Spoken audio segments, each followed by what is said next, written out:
regal masters of the universe, sitting on their planetary thrones, overlooking the Dragonball Universe, each one assigned to their own domain. They are known as the Kais. And to learn more, hello there, beautiful friends from around the world. I'm going to be your host, Blackenfist, and I welcome you to the birds and the bees of Dragon Ball. And today we're going to be talking about the highest ranking deities in Dragon Ball, which are the Kais. The Kais are a complex group because in the actual series there's not a lot that was actually shown. I want to preface this video by saying that a lot of the information that is in this video comes from the supplemental materials such as the Daizenshuu, but not all of it is from the Daizenshuu. Some of it is from the Super Exciting Guide and interviews that were given by Akira Toriyama himself. There's a lot that actually isn't known about the Kais considering the information that is out there, but I guess we should start with the obvious. As we all know, there are 4 Kais: North, South, East, and West. The one we know the most, the one called King Kai, is North Kai.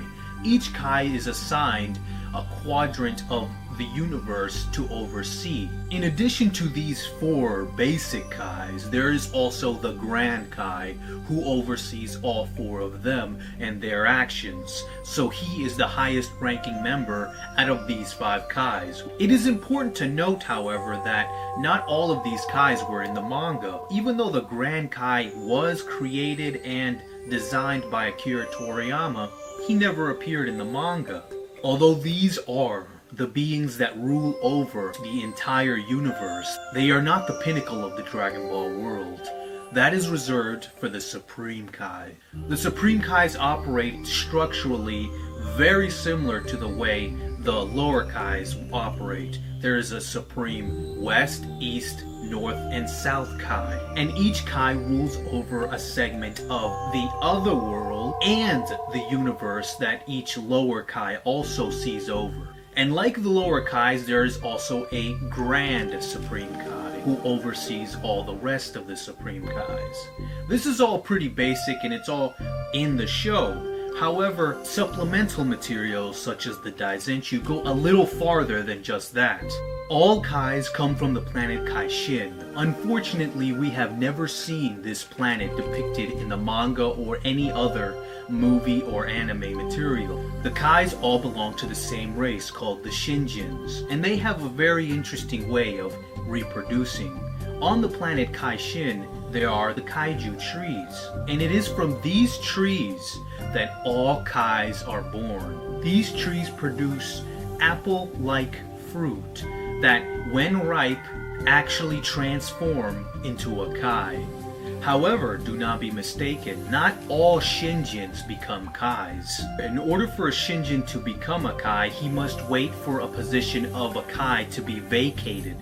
And the only way for it to be vacated is for either the Kai to step down himself, die of natural causes, or a myriad of ways. But when a position of Kai is vacated, all the Shinjins are eligible to take that position. The way they decide is that they all draw a lot, pretty much at random. There is no voting. However, if you're a Shinjin who has aspirations on becoming Kai, you might be waiting a long time. The average Shinjin lifespan is around 75,000 years. And Kais dying on the job is very rare. This can be seen in the actual series, as when East, South, and West Kai teased North Kai, King Kai, for being dead. This is something that is extremely rare among Kais, so my hunch is that that position is not vacated very often. The case of Supreme Kais, however, is slightly different. Supreme Kais do come from the same kaiju tree.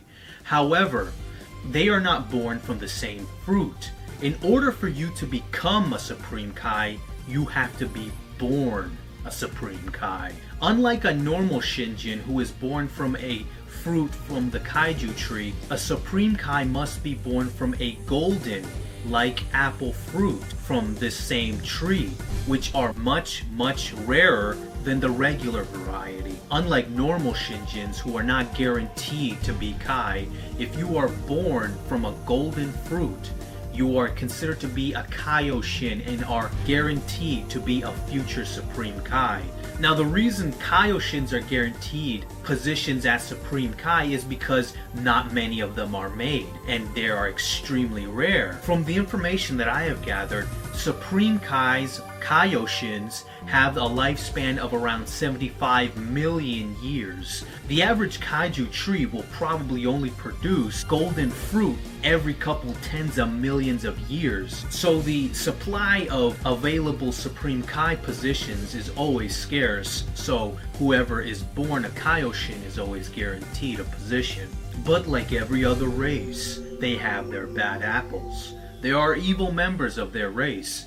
These members are called Makaioshin, and they are cast out by the other Shinjins into the demon realm. Even less is known about the Makaioshin.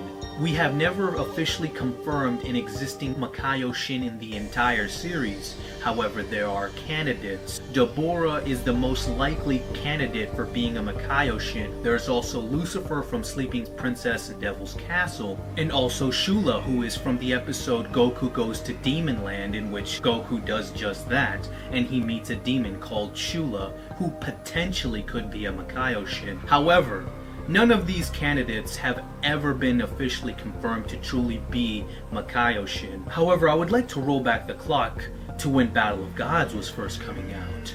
The characters we now know as Beerus and Whis, we did not know what their origins were or what exactly they were.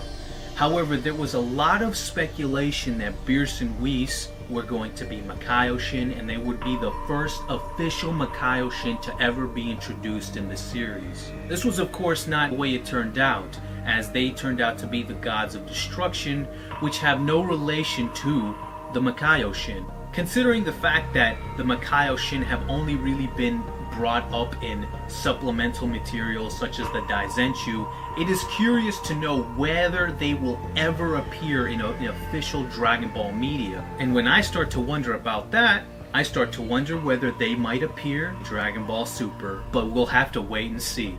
But anyway guys, I hope you learned a lot about the Shinjins and the Kais in this episode. I know a lot of this wasn't covered in the series, and for the most part, it really wasn't. It was covered in other supplemental materials such as the Daizenshuu. But I really hope that you got your birds and the bees of Dragon Ball. And I'm Blackenfist, and I'm out, man.